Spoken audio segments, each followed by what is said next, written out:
sa sangginikanan, makatapos ang eskwela ang ilang kabataan. Ay kung graduado sa kurso, may tinapusan, masanag ang buwas damlag, maayo ang kahintangan. Sa pagpili sa kurso, aton nga pamangkuton, ang ato na ugalingon, okay ba lang ini sa aton?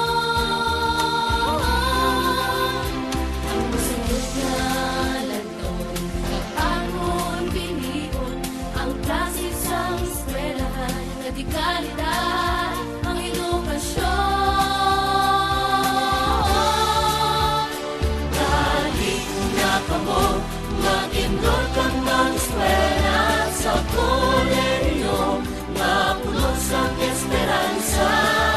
Kay kung ikaw mabisan, pag may pagtuon,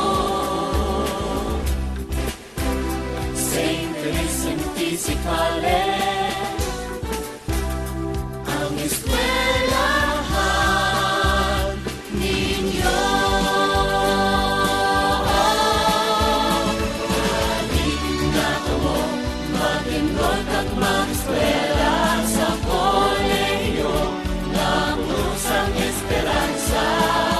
Kaya kung ikaw maminsan na may pagtuon, St. Therese-MTC College.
not a stranger to the dark.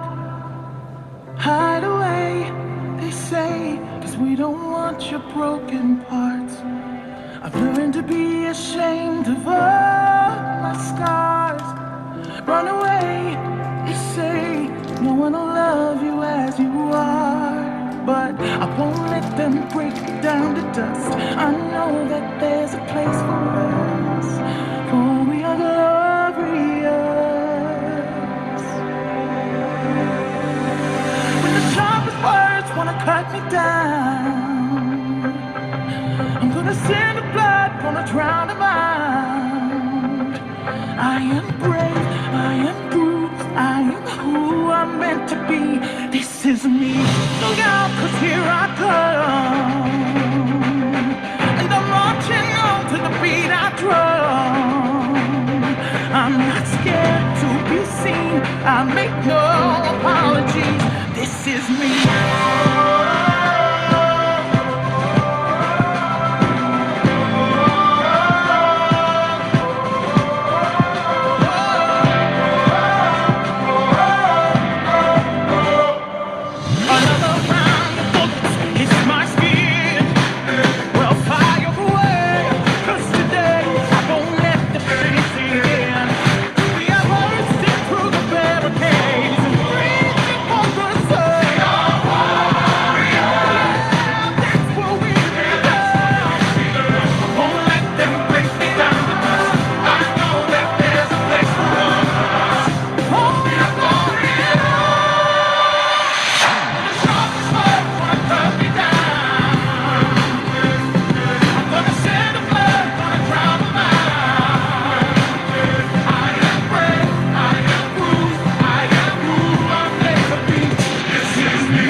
I'm gonna send a blood, gonna drown them out.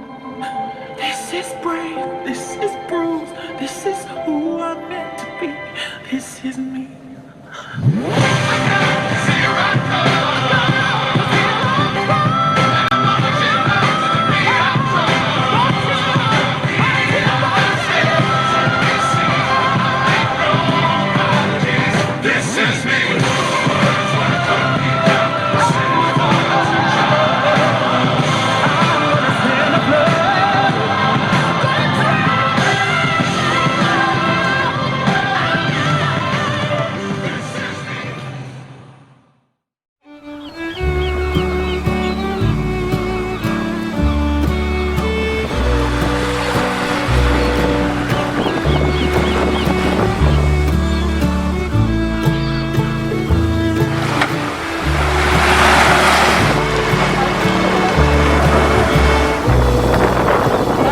Medyo mahina huli natin sa ngayon ah.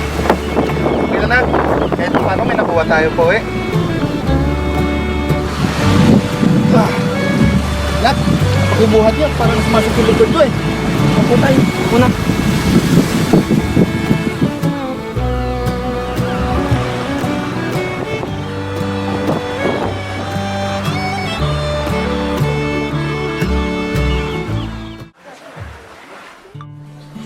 Mahal, nandito na kami.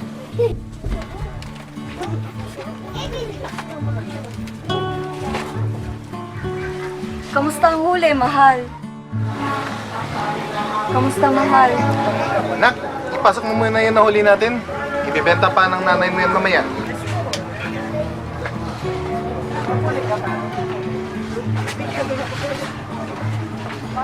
Sensya, mahal. Hina yung huli namin ngayon. Ibenta mo na lang. Sayang hindi naman nakikitain. Ano talaga yung buhay, mahal? Sige mahal, magtiis muna tayo ngayong hapunan. Ako ay anak ng isang mangingisda. Lumaki ako sa isang simple at payak na pamumuhay na halos hirap makakain ng 3 beses sa isang araw. Ang tanging pinagkukuhanan ng pangangailangan namin mag-anak ay ang mga isdang nahuhuli ni tatay araw-araw. Alis na muna. Gabi-gabi na siya namang binibinta ni nanay sa palengke tuwing araw ng paninda. Lumipas ang mga araw at ako'y magkukolehiyo na.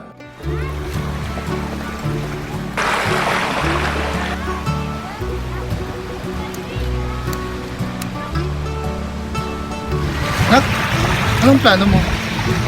Magastos yung kolehiyo? Sumama ka na lang sa akin sa dagat. Total yun lang naman may pamamana ko sa'yo eh. Ang hirap talaga yung nanay at tatay mo, no? Sensya talaga.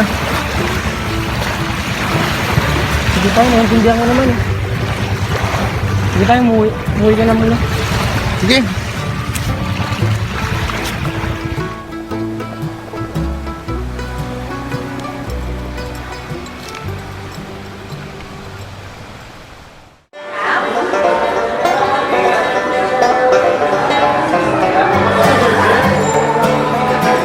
Alam po yung kilo, sir. Ako gusto nyo po. Yung pusit. 2 kilo, ma'am. Thank you po, ma'am.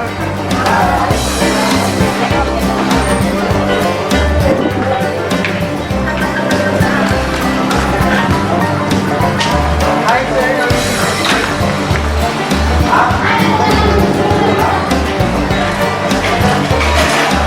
Hi, sir. How is it?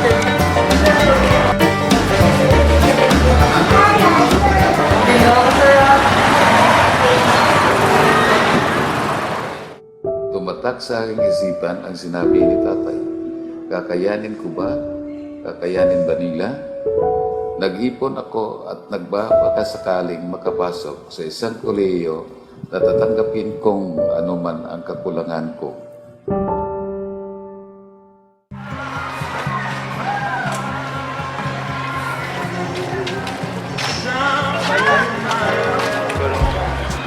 Sir, magpapa-enroll po.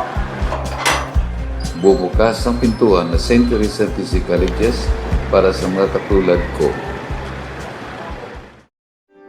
Nagliwanag ang dating madilim kong pananaw sa aking pag-aaral.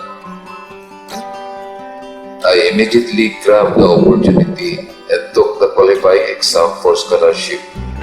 With the grace of God, I was able to pass the screening process at naging scholar ng eskwelahan. Ito na ang simula ng pag-abot ng aking mga pangarap. My life as a student was not too easy. Scholar na ako, pero kailangan ko rin ng pera panggastos ng aking pangangailangan araw-araw. I work as a burger vendor at night, kahit alam kong mahirap pagsabayin ang pag-aaral at pagtatrabaho. Diniis ko lahat para sa aking pangarap. Itinago ko ito kay nanay at tatay.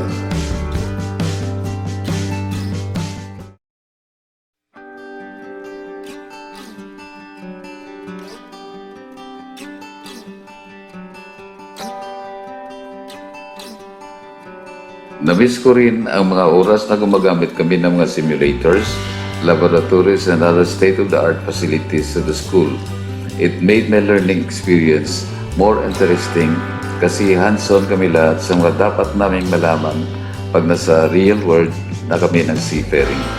And of course, all the things as you'd learn theoretically and practically was made possible with a well-motivated and excellent instructors.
Okay, class, good morning. Morning, sir! Class, let me ask you a question. Why did you take this course? Sir, syempre malaki ang kita sa pagkikisiman. Kaya kinuha ko kurso na to. Good! Ikaw, Mr. Gangoso. Sir, kinuha ko po ang kursong ito dahil inspirasyon ko po ang tatay ko. Pangingisda lang po yung tanging ikinabubuhay namin. Pero hindi ko po ikinahihiya kung anong estado meron kami. Sabi niya po sa akin, dagat lang po yung kaya niyang ipapamana sa amin.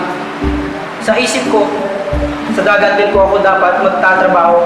Kaya kinuha ko po ang kursong ito.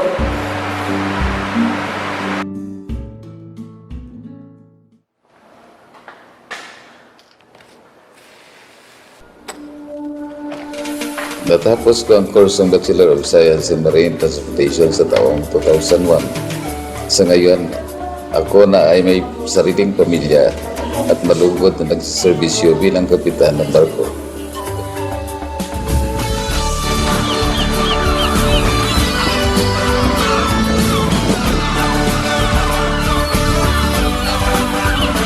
Ang handong sangtag sa tagsa, sangginikanan, makatapos ang eskwela ang ilang kabataan.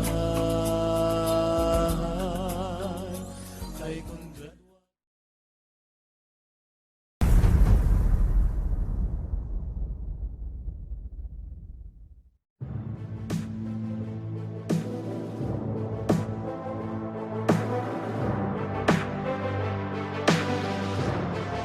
I am a simple person living in a challenging world and was dreaming big, a vegetable vendor who dreamed of becoming a police officer. I am very thankful that St. Therese-MTC colleges opened the way in reaching my dream. During my 4 years, I have given all the best I can. I was one of the AES Municipal Scholar and a consistent princely student. I have joined different clubs and organizations. Student Executive Council, Campfield, Legion Parliament, Criminology Officer Platoon. I've also been the Editor-in-Chief of the Seawage School publication. I reaped the fruits of my labor as I graduate as magna cum laude in year 2011 and received various awards such as Professional Criminology Association of the Philippines Excellence Award, Best Research and Thesis Writing, and many others. I took and passed my criminal licensure in the same year. In December 2012, I entered the Philippine National Police, specifically the Special Action Force, which is the elite unit of the PNP. I was elected as the class president, the class secretary of Kilo Company, at the same time the editor-in-chief of the class 2012-04 Balete. During our graduation public safety recruitment course, field training program, I received the Leadership Award. Then I underwent the commando course for almost 2 years and was later assigned in Mindanao, specifically in the areas of Surigao del Sur and Caraga region. I efficiently and effectively performed my duties and became an asset to the 11th Special Action Company and handled different key positions such as Strategic Management Officer, Operation PNCO, and Police Community Officer PNCO. In 2016, I was promoted as Police Officer 2. I took the NAPOLCOM promotional exam and bagged 13th place all over the Philippines. I was one of the founder of the Student Action Force Caraga. I was crowned as the 11th Special Action Company Bay in 2016 and the 11th SAC Mr. El Bonito in 2017. Due to our operational achievements and community involvement, the 11th Special Action Company was awarded this. I was also deployed in Marawi and conducted medical mission and moral recovery to the evac. With my dedication, active service, and achievement, I have been reassigned to SAC headquarters later of December 2017. I was designated as a Ward PNCO at Personnel Transaction Section, Administrative Resource Management Division. Work in the processing and giving the awards of the sub personnel and to the meritorious promotion of the staff personnel in the liberation of, I have already processed more than 3,000 PNP staff recruits who have folk in Steele County. I am happy that some were from my dear alma mater, St. Therese-MTC colleges. Nakasama ko siya during our MATO training at napakabuti at napakagaling niyang teammate. Saludo ako sa kanya at sa kanyang galing. He is a very responsible man, one of our beloved personnel here in our office, very jolly, he's very hands-on when it comes to our recruits. He's the one responsible in giving them the basic training. I had my trust and confidence in doing the things that I need him to do. I really recommend Joel Bertas. He is doing. I congratulate St. Therese-MTC colleges for producing such alumni. So thank you. He's a great asset to the PNP staff with his multi-skills and solid virtue. He always proves his work and never failed to meet the expectation. He is one of my trusted personnel in the recruitment section. I commend him to be a candidate for standing alumni of St. Therese-MTC College.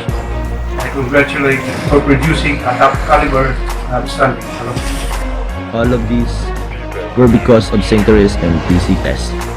I'm PO3 Jomel M. Portas, proud SAP trooper, proud to be Ilonggo, and proud to be Theresian. Thank you.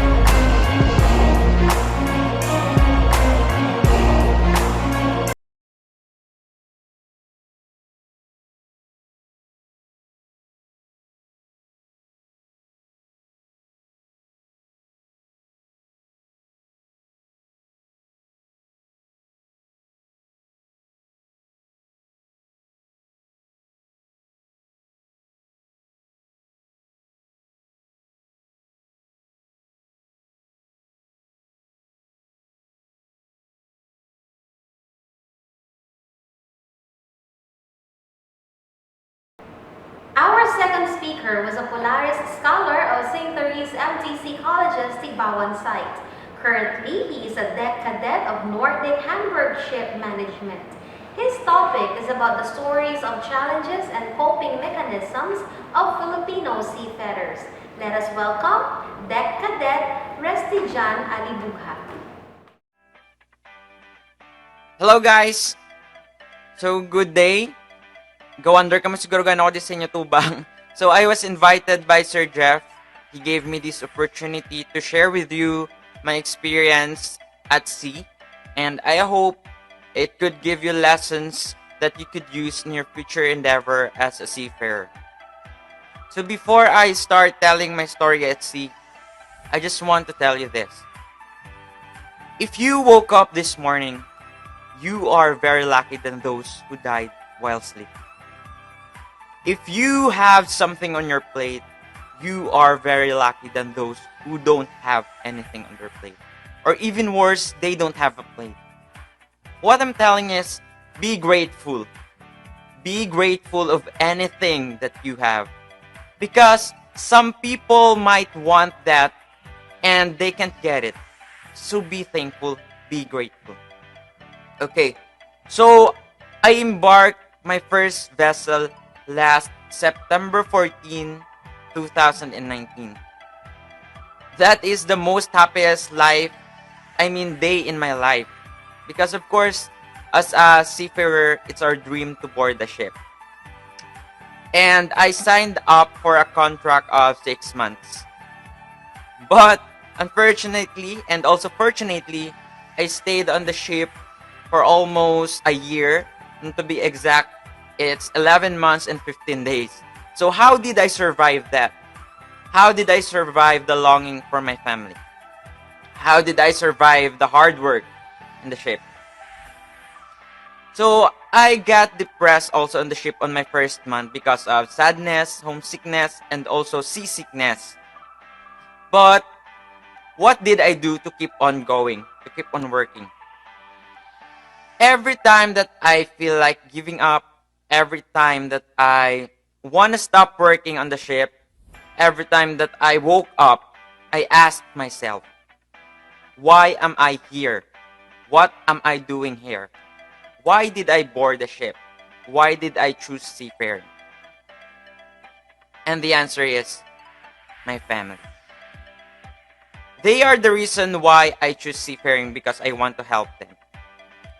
And for you also, make sure that every day that you woke up, you need to find a reason for everything that you will do, for everything that you do. Ask yourself, why did you do this? Why did you choose this? What do you want? And also, being a seafarer is a hard profession. When I was in college, all of our professors, teachers only told us the good things that happened on their life at sea. But they never told us the bad things. Of course, it's for us to experience that. And I tell you, all the bad things that you will encounter in the ship will make you a better version of yourself. It will give you strength. So, it was a big challenge for me during the pandemic also, because I signed up for only 6 months.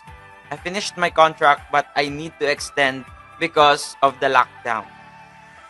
So again, I think of my family, so that I could keep on going and I could keep on working. So maybe that would be enough to tell you about my experience on the ship, because if I tell you it's 11 months and 15 days, it will take us a long hours. But now, I will share you something that is worth it of listening. I will share you the secret of life. Have you ever heard the law of attraction? The law of attraction. Think yourself as a large magnet. You attract everything around you. But it depends on what you think. It depends on your thoughts. How? For example, you woke up in a bad mood in a morning. You woke up in a bad mood. Believe me, everything that goes along the way on your day will be bad. Bad things will happen, accidents may be worse. But if you woke up happily, you woke up in a good mood, like you are very thankful that you have another life to live, another day to live, believe me, everything that goes along in your day will be good. Good things will happen to you. What you think is what will happen. Don't think of something that you don't want. You will attract it more. Instead, think of something that you really want. Believe me, it will come true. Whatever it is that you are feeling is a perfect reflection of what is in a process of becoming. So what you think is what you will become. You are the one who is making yourself. You are the one who mold yourself. You are the masterpiece of your own life. So before I end this speech, I would like to share to you my perspective in life in relation to this law of attraction. So I have these 3 principles that I'm walking with. The first is ask. Ask yourself, what do I want? What do you want? What do you want to become? Ask yourself. If you want to be a captain, think of it many times. If you want to be a chief engineer, think of it a million times. Because as I've said before, what you think is what you will become. And second, answer.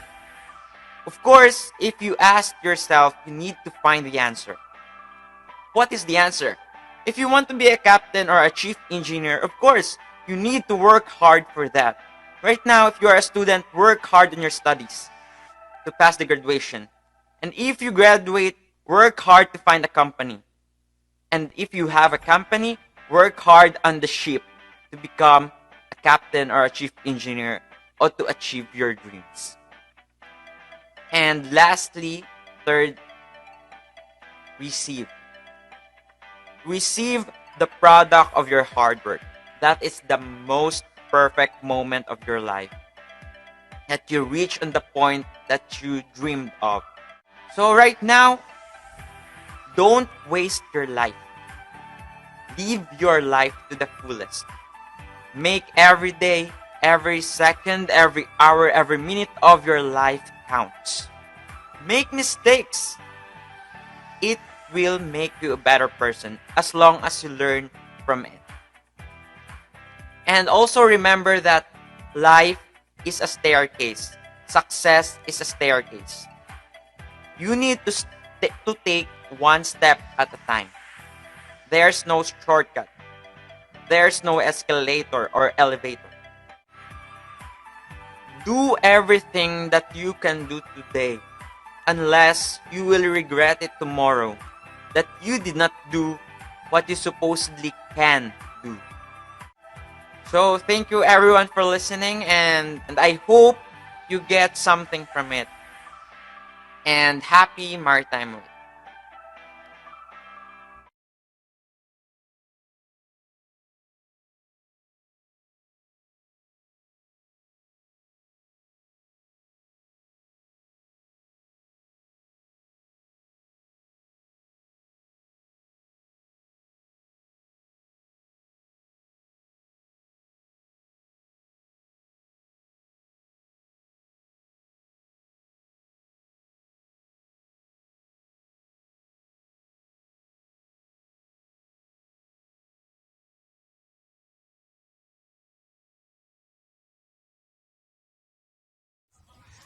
Ang tulang ito ay pinamagatang paninindigan. Sa mundong ito na mapaglaro, minsan walang nakakasiguro sa anong wakas. Ni anino natin, minsan hindi natin makita. Tataya na lamang tayo kung tayo'y malakas. Ngunit, maaari itong magbago kung paninindigay papairalin mo. Huwag ipasa kamay ang batas, sapagkat hawak mo ang simbolo ng Pilipinas. Maging isang patas na mamang pulis na hindi nagpapadala sa anumang armas na matulis. Sapagkat manalo matalo'y bumangon ka. Sa saya o lungkot, naging matapang ka. Tandaan mo, pati lamang ito ng pinili mong propesyon na ika'y Pilipino, alagad ng bansa na hindi umaatras sa anumang hamon. Muli, ako po si Jamong Grace Magalona Gani.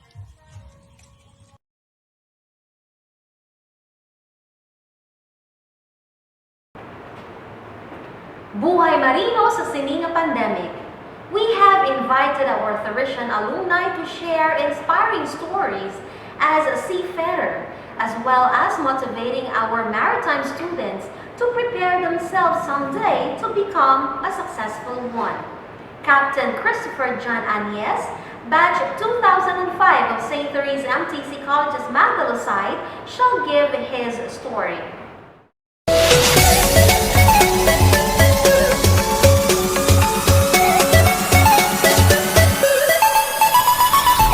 Everything starts and ends with family. My dear students, we all know that this pandemic has affected each and every sector of our society. Challenges come and go. Hardships build our character. Temptations challenge our faith.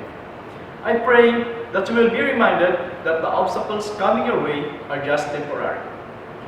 It will come to pass, as long as we are grounded and our family is there to support, care, and show us that we are not alone in this fight. We will never go out of the way. You choose to be a seafarer, the future captains and chief engineers. Know your values and priority. Keep in yourself that no matter how high the waves that you will encounter in your route, stay strong and believe that there's one God will protect you. I know that you're aware of the issues that are affecting the maritime industry. It is a huge challenge for you to prepare yourself physically, mentally, emotionally, and spiritually. Keep your hopes high. but your feet always grounded. Build fellowship with your mates, for after all, you are the watchers of each other when you are on board. No one is above anybody. Keep in mind that you are equal and brothers in the vessel. Help when one needs help.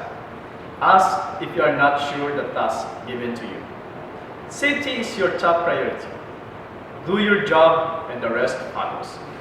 Respect your mentors and officers. Remember the valuable lessons you will learn in this institution that you will apply when you're on board and your personal life. Patience is very important. Our strength as Filipinos are our skills, resourcefulness, and strong resilience compared with other nationalities.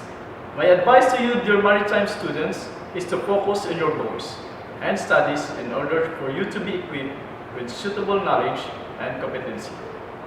Those maintaining the high standard of Filipino seafarers. As for this pandemic, time will tell when this will be over. Put behind the shadows. The global economy is still growing despite its fallbacks. Thanks to the men and women of the maritime industry who strives every day in order to continue to operate vessels all over the world. Salute to all frontliners on board. And good luck to the aspiring seafarers. Remember and keep in your heart that St. Therese-MTC Colleges is your family. Mabuhay and Godspeed.